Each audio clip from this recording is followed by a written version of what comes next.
Sahana Vavatu, Sahano Bhunaktu, Sahaviryan Karavavahai, Tejasvinavadhitamastu ma vidvishavahai. Om Shanti Shanti Shanti. Om. Welcome back to our webcast of our Saturday morning class on Shankaracharya's Atma Bodha. The summary is up on the board. We continue today with verse 23. You can see the topic we're discussing is the false attribution of mental activity. I don't know which is worse, English or Sanskrit. These are complicated expressions. False attribution or superimposition. The Sanskrit word is simpler, adhyasa. Adhyasa means superimposition. The topic is, the best example, is the false attribution of orangeness to the clear crystal gives rise to the experience of an orange crystal, even though the crystal remains perfectly clear. And this is a very important topic. By the way, in the opening, when we began this text, I mentioned this is my favorite of all of Shankaracharya's texts. And I think today you're going to see why. Anyway, to introduce today's verse, look at this. Orangeness of this crystal can come and go. The orangeness is due to superimposition, and superimposition can come and go. If I put something white back here, it's now a white crystal. Then it's an orange crystal. You get the point. Here's a question. Does the clearness come and go? Right now it looks orange, but you know it remains clear. And here we really need to differentiate between knowledge and experience. Experience is definitely orange. By knowledge, you know that the crystal is clear. In the same way, let the orangeness of this cloth represent sadness in your mind. We've used this example before. Just as the orangeness of this cloth gets falsely attributed to the clear crystal, in the same way, the sadness of your mind gets falsely attributed to consciousness. Consciousness which is utterly untainted by sadness, by anything, consciousness which is utterly unchanging. And just to set up for this first verse, the orangeness orangeness comes and goes. So orangeness can go, whiteness can come, whiteness can go, orangeness comes back, but clearness of the crystal doesn't come and go. Please note that the clearness is not a matter of experience, it's a matter of knowledge. And here, let me introduce a word that's crucial for today's verse, and that is swabhava. Swabhava means one's own nature, essential nature. The swabhava, the essential nature of this crystal, is clear. Orangeness comes and goes, but that which is swabhava, essential nature, remains always. Orangeness, external things can come and go. The orangeness can come and go. Anything, I guess the fancy words are extrinsic and intrinsic. That which is extrinsic, like the orangeness, can come and go. That which is intrinsic, clearness, doesn't come and go. That which is swabhava, essential nature, is unchanging. Okay, with that introduction, this verse will make sense. We'll continue where we left off. Repeat after me, please. prakashor kasyato yasya, prakashor kasyato yasya, shaityam agner yatoshnata, shaityam agner yatoshnata, swabhava sat-chit-ananda, swabhava sat-chit-ananda, nitya nirmalatatmanaha, nitya nirmalatatmanaha. In the third line, you see the word swabhava, essential nature. Here, the opening part of the verse gives actually three drishtantas, three metaphors, three examples of swabhava. What examples? In the first line, arkasya, for the sun, the swabhava of the sun is prakasha, light. So arkasya, for the sun, prakashaha, swabhavaha, light is the essential nature. Light is intrinsic to the sun. Toyasya, for water, shaityam, coolness is intrinsic. Coolness is the nature, so assuming you don't artificially heat it up. Water found in nature, for the most part, is cool. Therefore, toyasya, for water, its intrinsic nature, its swabhava is shaityam, coolness. And the last example, yatha, you see the words are run together, agnehe yatha ushnata.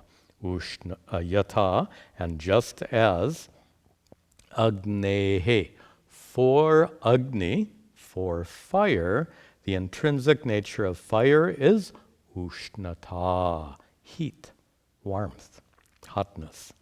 So three examples of swabhava. Swabhava is that which is fundamental, which doesn't change. Briefly, in each one of the three examples, the sun, it always shines. So prakasha, light, is intrinsic. It's the swabhava of the sun. There's no such thing as a dark sun. Even when the clouds cover the sun, even when it's night, in both cases, the sun goes on shining. Therefore, prakasha is intrinsic, it is swabhava for the sun. Similarly, toyasya, for water. Water, when you heat water, that heat comes and goes. It's true, right? If you heat up a cup of water for tea, or if you make a cup of tea, you leave that cup of tea there for an hour, it's cold. So that heat has been added to the water. The heat goes away. Heat comes and goes. The water returns to its cold nature. That coldness is intrinsic to the water. It is swabhava. And final example, agnehe ushnata, the hotness of fire. No such thing as a cold fire. Therefore, heat is intrinsic to fire. These are three examples of swabhava. The point is that which is swabhava never, ever changes. It's always a fact. So here, these three metaphors are metaphors for Atma. Look at the very last word, Atmanaha. For Atma, what is swabhava for Atma is sat-chit-ananda nitya nirmalata. We have to explain all of that. By the way, that's one long compound word. Sat-chit-ananda nitya nirmalata is the swabhava atmanaha of Atma. So let's explain all these words. First of all, sat, chit, and ananda. These words you've heard so many times. Sat, real. Remember our definition of real: unborn, uncreated, unchanging, etc. Chit, consciousness. We've talked about extensively. Consciousness is that which is present in your experience right now. as that because of which you know what's happening right now. And Ananda, it's problematic to translate Ananda as bliss, because bliss is an experience that comes and goes. These three words are revealing the swabhava, the essential nature of Atma. And as we said before, the essential nature, swabhava, intrinsic nature, is that which doesn't change, doesn't come and go. Allow me to be a little bit pedantic. Sat, Chit, and Ananda are not adjectives. You know what an adjective is? Orange cloth. Orange is an adjective that describes a cloth.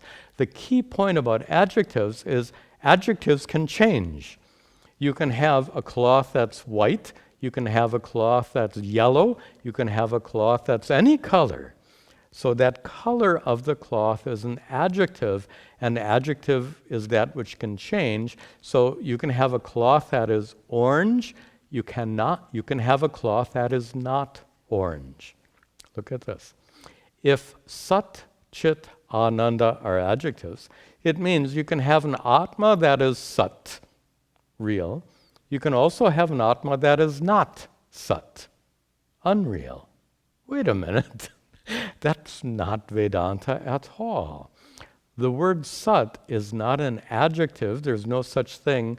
So you don't have an option about Atma being sat or Atma not being sat. Sat is not an adjective. Sat reveals the swabhava, the true nature.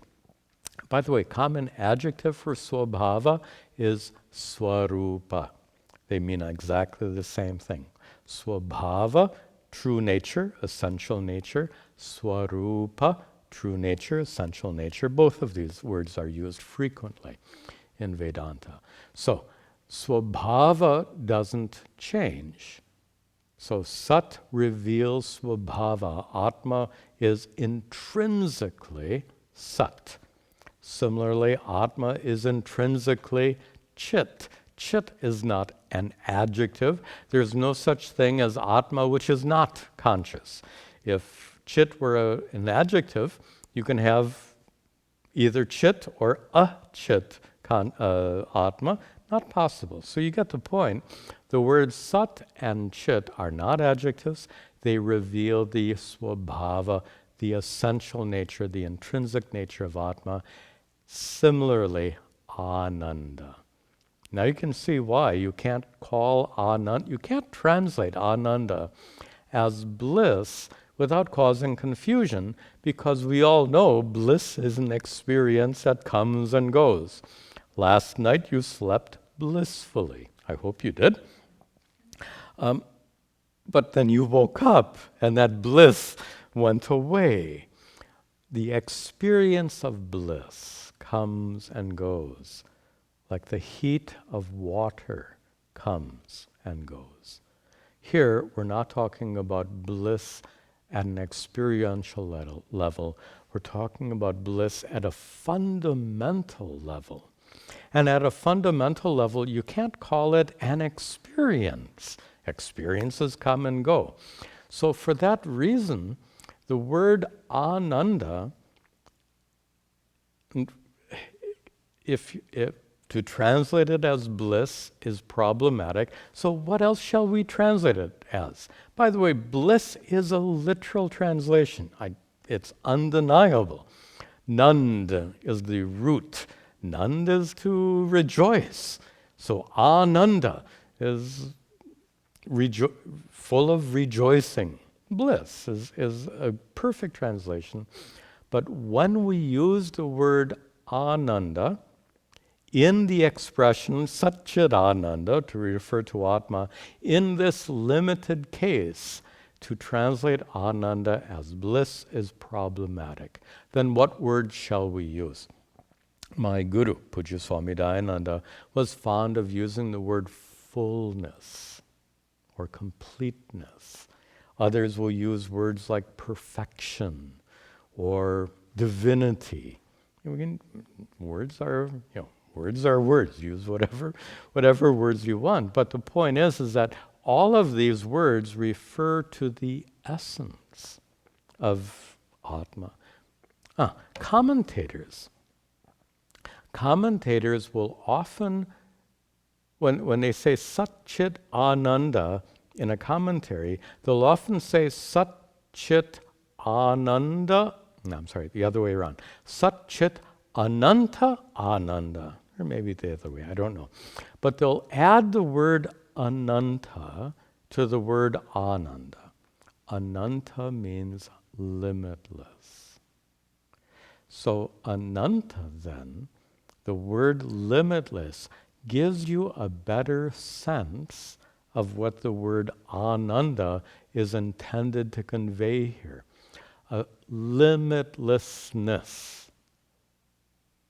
Ananda is limitlessness. That's a very, it's not a literal translation, but it's absolutely accurate in terms of the teachings of Vedanta, in terms of the teachings of Shankaracharya.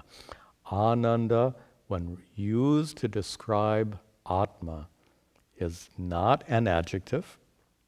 It's not an experience of bliss. When the word Ananda is used to describe Atma, it means limitlessness, or as my guru said, fullness, completeness. Okay, we have two more words here, nitya, eternal, and nirmalata, purity. And almost it looks like these two words should go together, nitya, nirmalata. Nirmalata, purity, which is nitya, eternal, unchanging. Unchanging purity. And that's a very important expression.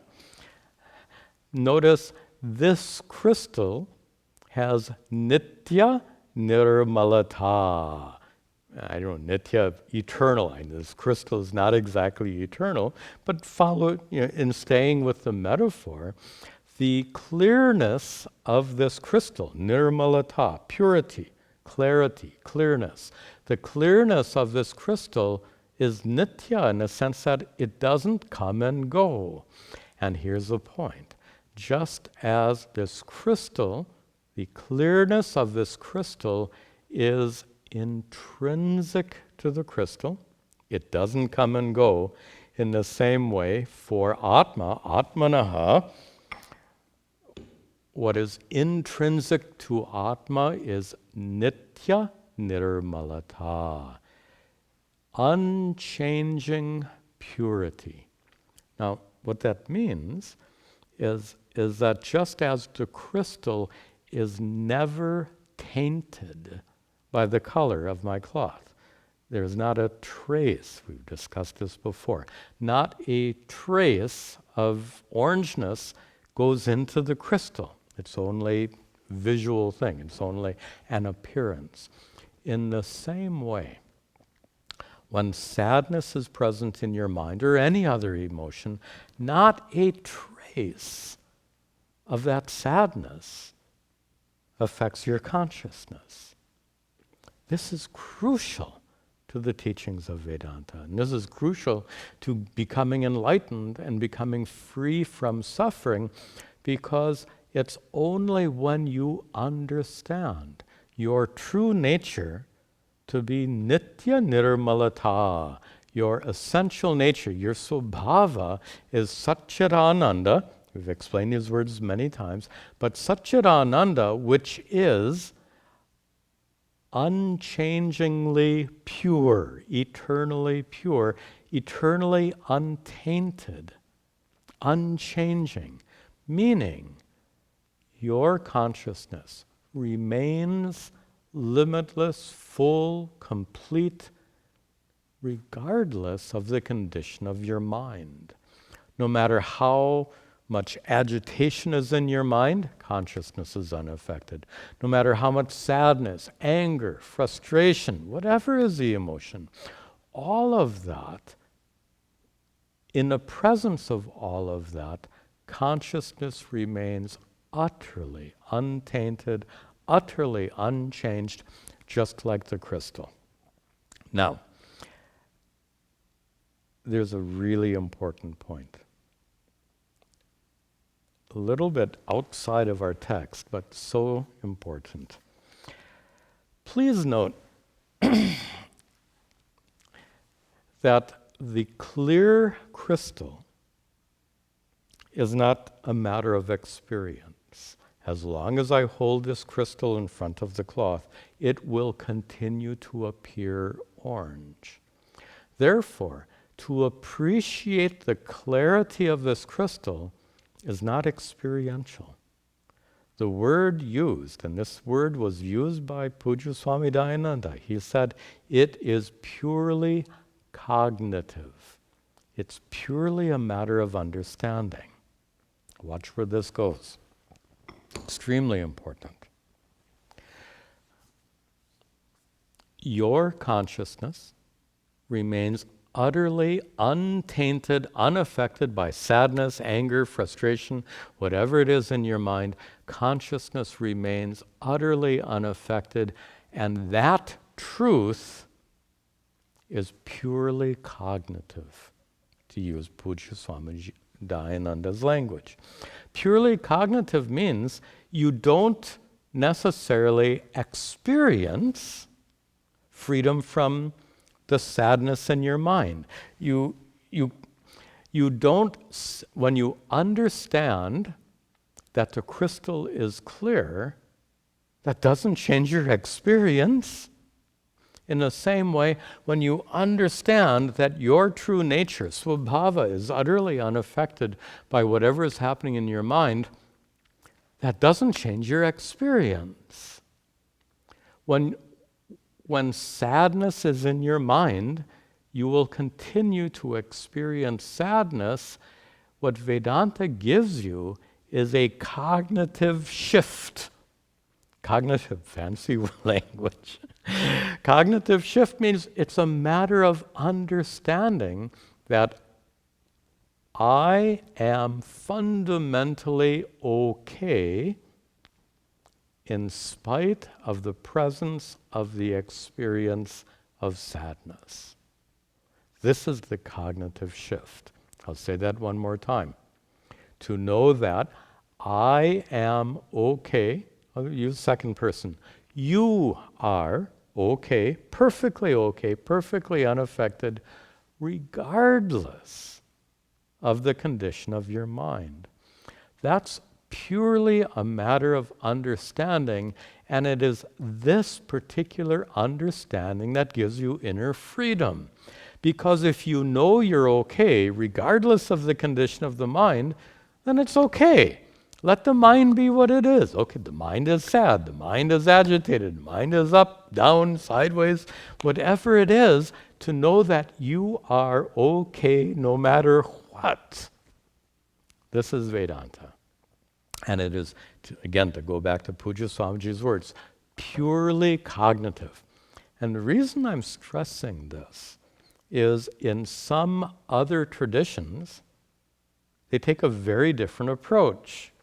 For example, in the tradition of yoga, now when I use the word yoga here, I'm specifically referring to the yoga based on the Yoga Sutras of the Rishi Patanjali, the source scripture for all yoga. In that school of thought called yoga, attributed to Patanjali, we call it Yoga Darshana, the school of thought called yoga. In that school of thought, their goal is almost identical to the goal we seek in Vedanta. And the goal we seek in Vedanta we call moksha, freedom, liberation.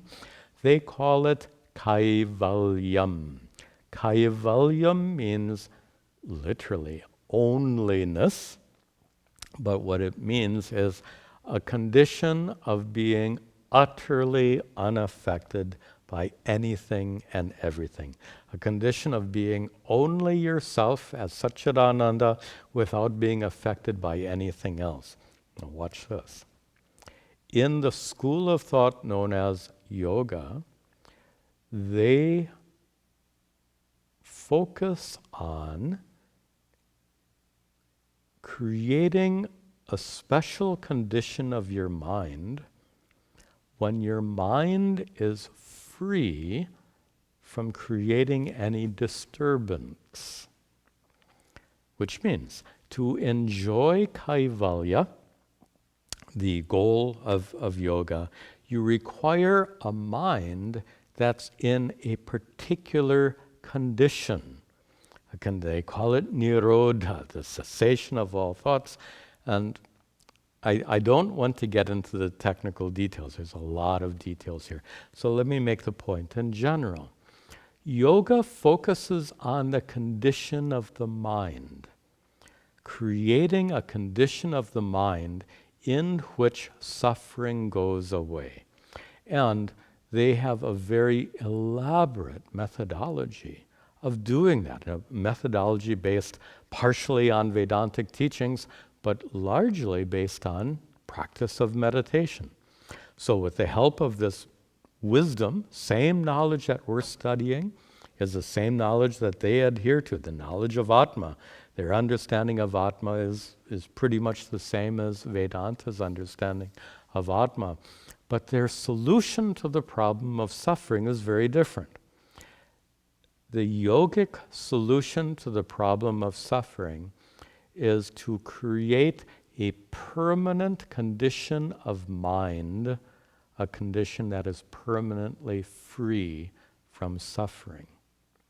The Vedantic solution to the problem of suffering is to understand that your swabhava, your intrinsic nature, is innately free from suffering regardless of the condition of the mind. See how different these perspectives are?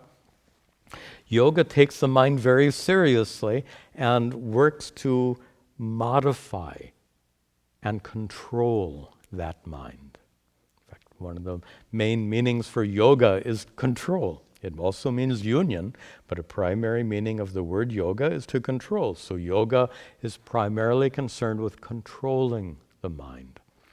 Vedanta, certainly we recognize that control of the mind is necessary to a point, but the ultimate goal is not found through controlling the mind, but to use the word we used in the last class, the goal in Vedanta is achieved through discernment with regard to the mind.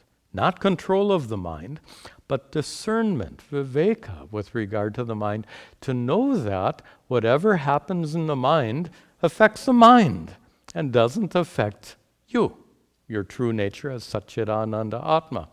This is so that when you understand the difference, it's very stark. The focus in yoga is to control the mind. The focus in Atma, in Vedanta, is to discern the difference between you and the mind and to know clearly and firmly that whatever happens in the mind doesn't affect you. Now, this is not a small issue.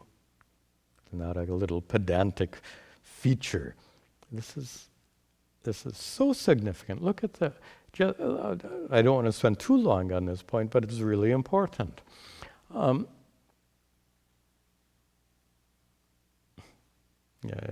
smiling remembering some of Pujya Swami Dayananda's teachings. By the way, it's now we just celebrated the 5th anniversary of his Mahasamadhi.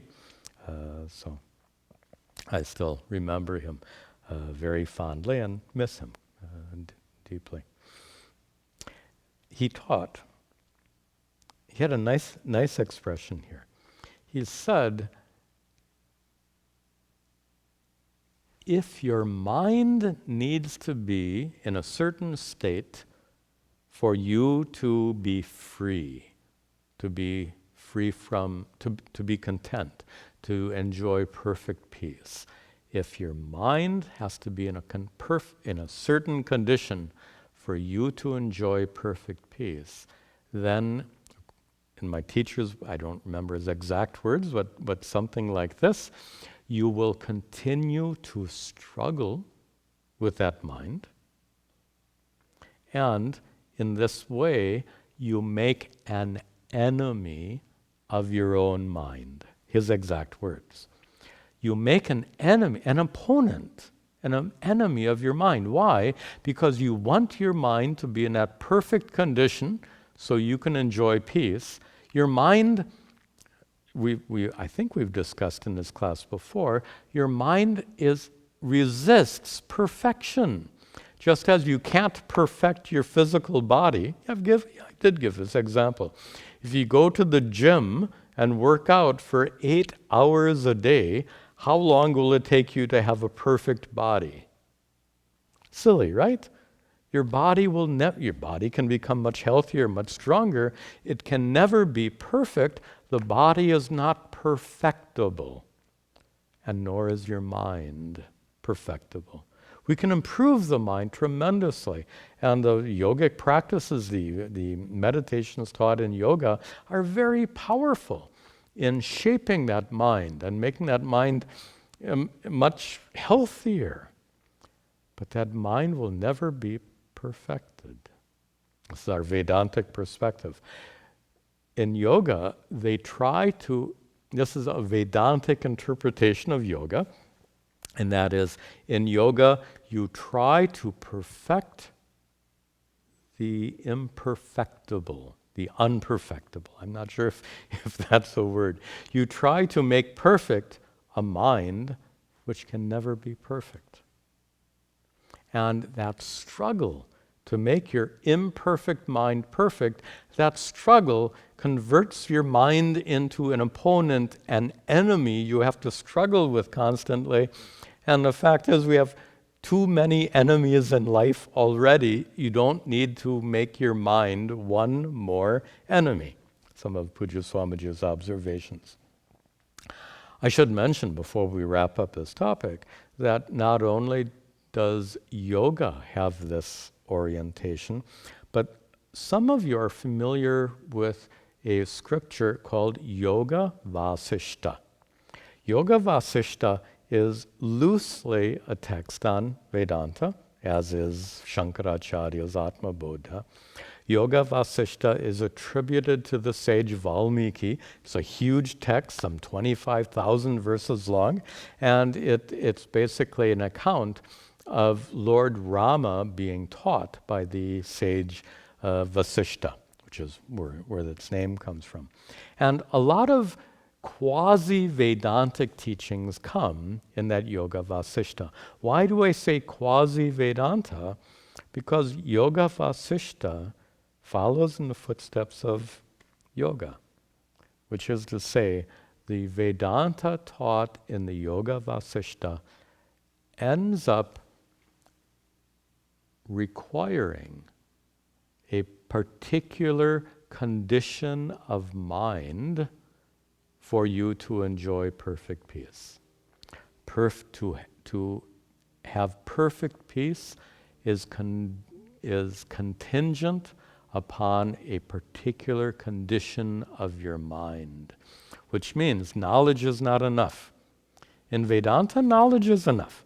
Discernment. When you discern that whatever happens in the mind belongs to the mind. When I say that, I'm reminded there's a advertising thing, you may have heard this. Whatever happens in Las Vegas stays in Las Vegas. It's actually not a very nice thing to say. It kind of gives you the sense that whatever immoral things you do in Las Vegas stays there and doesn't affect you when you come back, which is kind of wrong.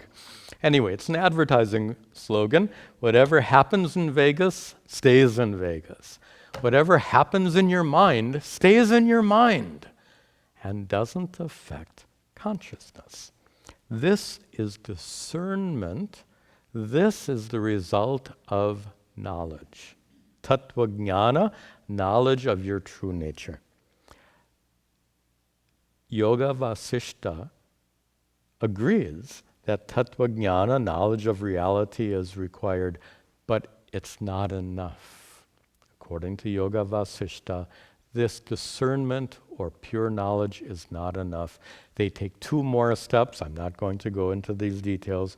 2 more steps in bringing the mind into a particular condition where you can enjoy perfect peace. So trying to perfect the mind. This is a goal in yoga, perfecting the mind. It's a goal in Vedanta, as taught in Yoga Vasishta, perfecting the mind. And as, just to conclude this, to attempt to make perfect that which is inherently imperfect, you can just get the sense of how frustrating that would be. Which is why it's so important that the approach of Advaita Vedanta, as taught by Shankaracharya, as taught by Pujya Swami Dayananda and all the great teachers, the approach of Vedanta is let the mind be imperfect. As long as you have perfect knowledge, discernment must be perfect. Your mind can be imperfect. Your mind will be imperfect. My mind is imperfect. Every mind is imperfect. Pujya Swami Dayananda once said, and this is an exact quote, he said, "You don't know how silly my mind can be sometimes." Look at that statement. You don't know how silly my mind can be sometimes. This is a statement of a great Mahatma. He could let his mind be silly because he knew that silliness belongs to the mind. He had perfect, not a perfect mind, perfect knowledge, perfect discernment. With perfect discernment, you are completely free from the silliness of your mind. Completely free means you remain utterly at peace and totally unaffected regardless of the condition of your mind. This is such a crucial point, which is why we spent some time on it. I have one note here, just to show another way of looking at the difference of these two approaches. So we're talking about superimposition. So all of this, like orangeness is superimposed on the crystal, all of these mental conditions are superimposed on Atma. Another example of superimposition, which you know very well, is the snake gets superimposed on the rope. You know the story. In a dark alley, a coiled rope looks like a snake. You mentally superimpose a snake on the rope. And that becomes very frightening. And here's the point. Where is the necessity of killing the snake? You don't need to kill the snake. There is no snake to bother you. In the same way, the snake is not your enemy. You don't need to kill it. Your mind is not your enemy. You don't need to try to make that mind perfect. Once again, you don't need a perfect mind. You need perfect discernment, perfect understanding, perfect vidya, knowledge, perfect bodha, Atma Bodha, self-knowledge. That can be perfect. Okay, let us continue. Atmana sat-chit-ananda, Atmana sat-chit-ananda, buddhir vrittiriti dvayam, buddhir vrittiriti dvayam, samyojya cha vivekena, chayojam cha vivekena, janamiti pravartate, janamiti pravartate. Let me introduce the verse with a leading question. Commentaries will often introduce a verse with these leading questions. And here the leading question is, if Atma is unchanging, and that unchanging consciousness, Atma is unchanging consciousness, and that unchanging consciousness is your essential nature, your swabhava, your intrinsic nature.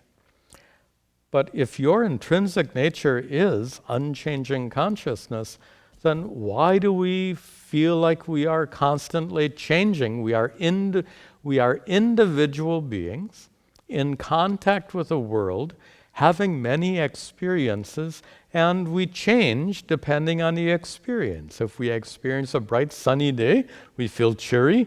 If we experience a gloomy rainy day, we may not feel so cheery.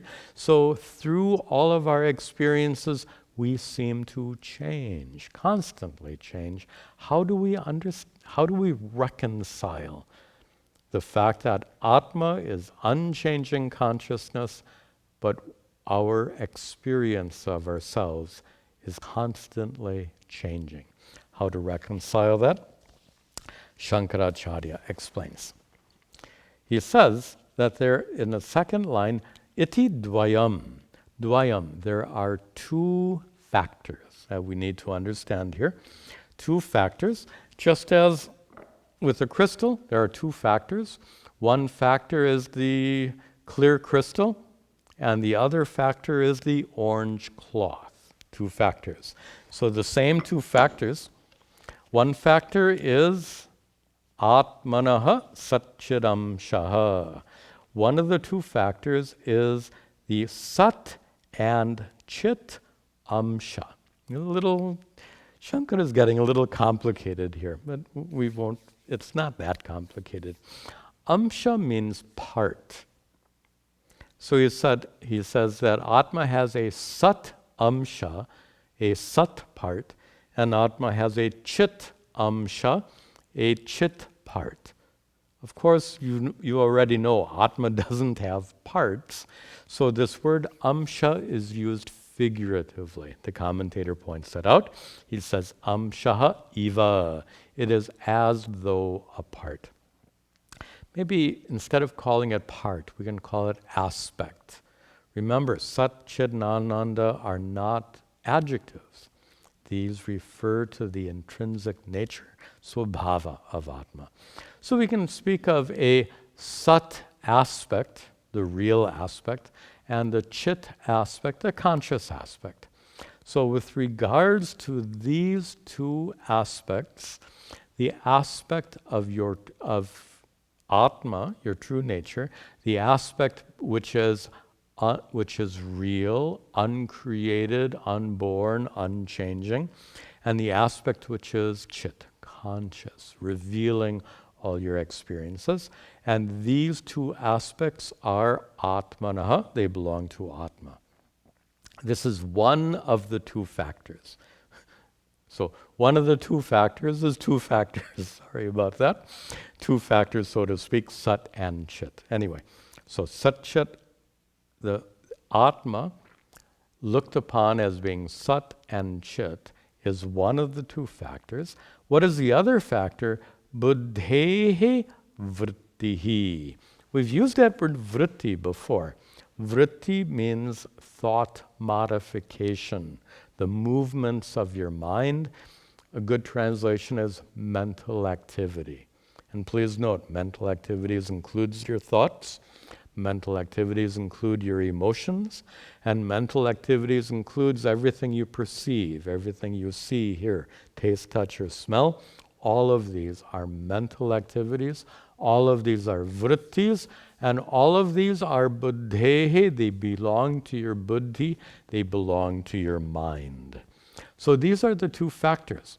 One is Atma, the sat and chit aspects of Atma, and the other is the activities of your mind. And just so we stay a little grounded in our metaphors, so here we have the two aspects, a clear crystal and orange cloth. This represents the two aspects. Sat Chit Atma, the true self, is like the clear crystal. Sat Chit Atma is like the clear crystal. And Buddhehe Vritti, the activities of your mind, are like the orangeness of the cloth.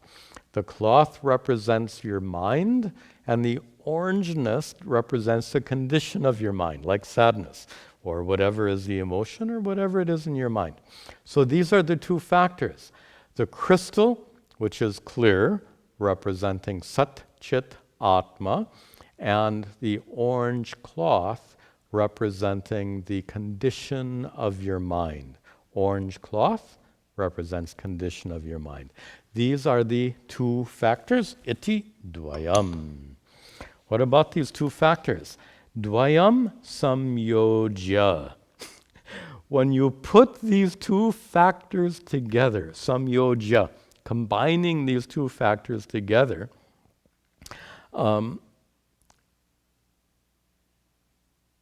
avivekena.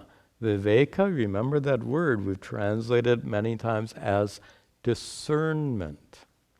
Avivekena, due to the absence of discernment. Avivekena, due to the absence of discernment, when you samyojya, when you combine dvayam, these two factors, sat-chit-ananda, sat-chit-atma, is combined with the condition of your mind, just like the clear crystal is combined with the orangeness of this cloth, then what?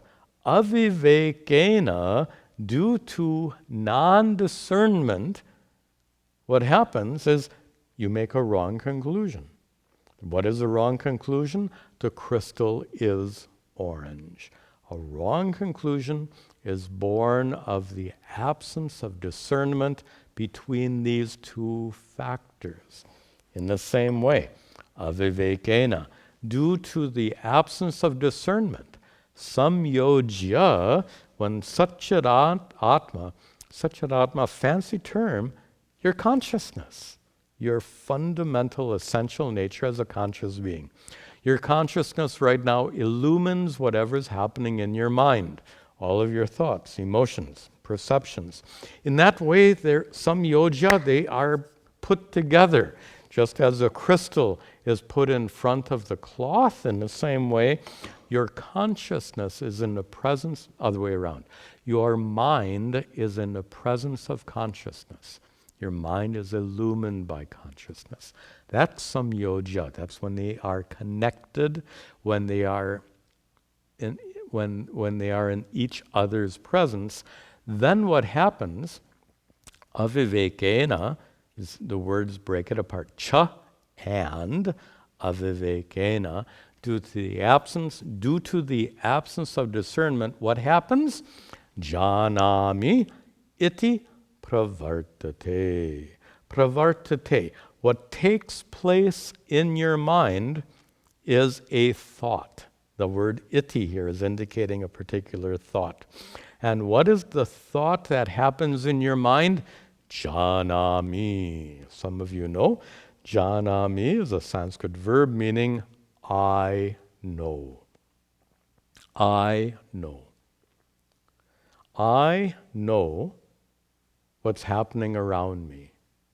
I know what's happening in my mind. Who says, I know? Who makes that conclusion? I know what's happening around me in the room. Who says, does that statement, I know, does it come from, we have these two factors, does it come from consciousness or does it come from mind? This is tricky. Watch this. Watch very carefully. Who comes to the conclusion, I know what's happening right now? Janami. Who draws that conclusion? Does consciousness draw that conclusion or does the mind draw that conclusion? The answer is neither. Look at that. Consciousness doesn't think. Remember, consciousness reveals the thoughts in your mind. So consciousness doesn't consciously think, I know. Consciousness reveals the thought, I know. The thought, I know, that arises in your mind. But a little tricky now, and that is your mind in the absence of consciousness, your mind can't know anything. All knowing is due to consciousness. Without consciousness, there's no sentiency. Without consciousness, there's no possibility of knowing anything whatsoever. So look at this as what they call a conundrum. It's a problem. So who says, I know? I know what's happening right now. Consciousness doesn't come to that conclusion. I know what's happening right now. And your mind, in the absence of consciousness, can't know anything at all. But samyoja, when these two factors are put together, then there arises a particular thought. A thought that says, I know what's happening right now. That's a thought. That thought, I know what's happening right now, that thought belongs to your mind. That thought is illumined by consciousness. That thought is a very important thought. We have a special name for the thought that says I, the I thought. The I thought we call ahankara.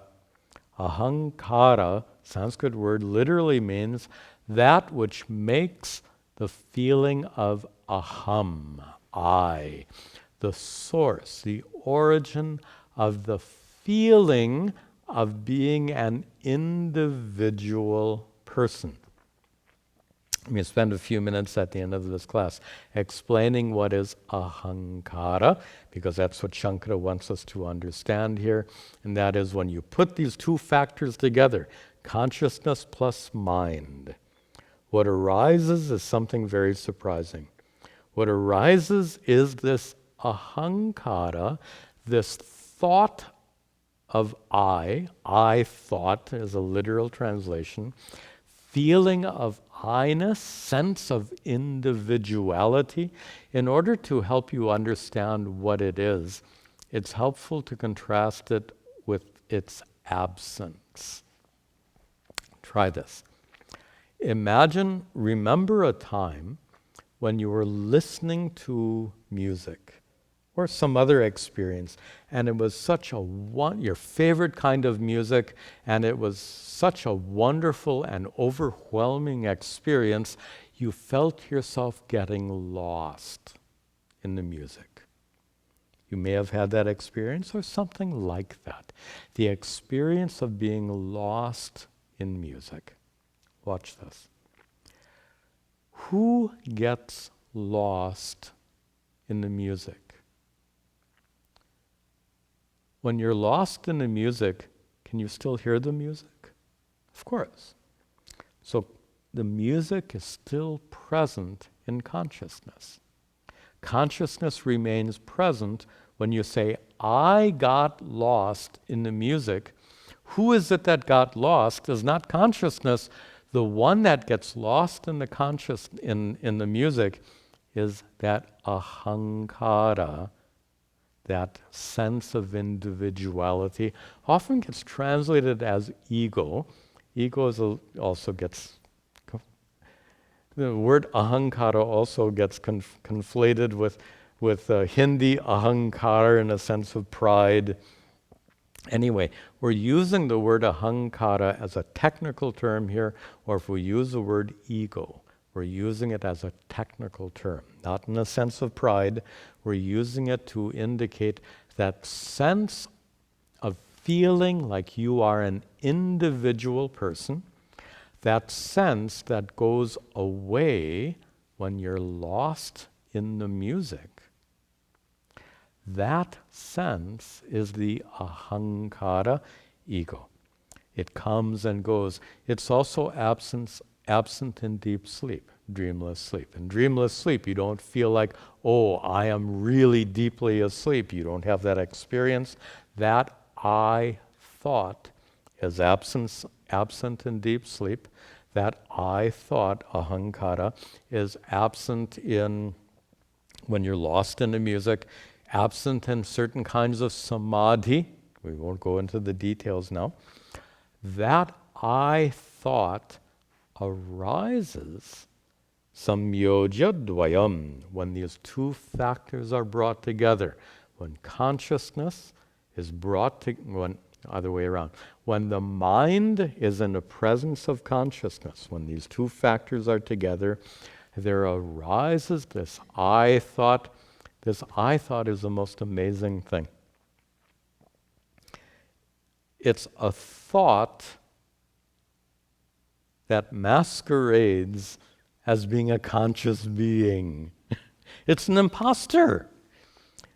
When that thought comes, I know what's happening right now, the real knower is consciousness, correct? When you say, I know what's happening right now, the real knower of what's happening right now is consciousness. But that thought, I know what's happening right now, that thought is not consciousness speaking. That thought is your mind. So that thought, I know what's happening right now, that thought is a thought masquerading as consciousness, pretending to be a conscious being. It's only a thought, and that I thought is the focal point of the problem of suffering. When these two factors are brought together, mind is in the presence of consciousness, there arises the I thought, and there, I know what's happening right now. I know that I'm sad. Look what happens. I know the sadness in my mind becomes I am sad due to the absence of discernment. If I say, I know the presence of sadness in my mind and I have perfect discernment, I know that sadness belongs to my mind, I know that my consciousness is utterly unaffected by that sadness, there's no suffering in that.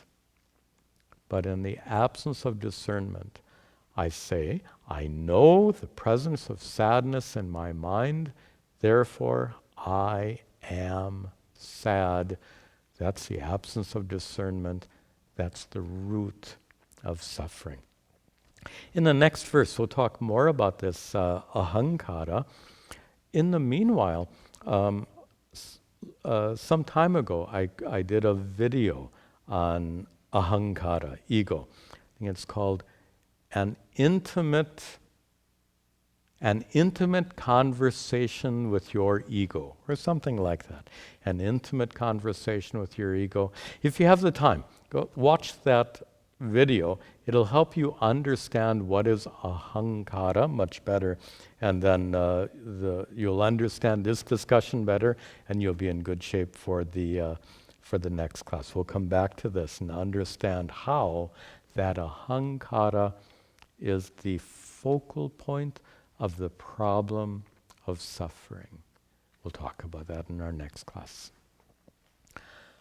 Om Sarve Bhavantu Sukhinah Sarve Santu Niramayaha Sarve Bhadrani Pashyantu Ma Kaschid Dukkha Bhag Bhavet Asato Ma Sadgamaya Tamaso Ma Jyotirgamaya Mrityor Ma Amritangamaya Om Shanti Shanti Shanti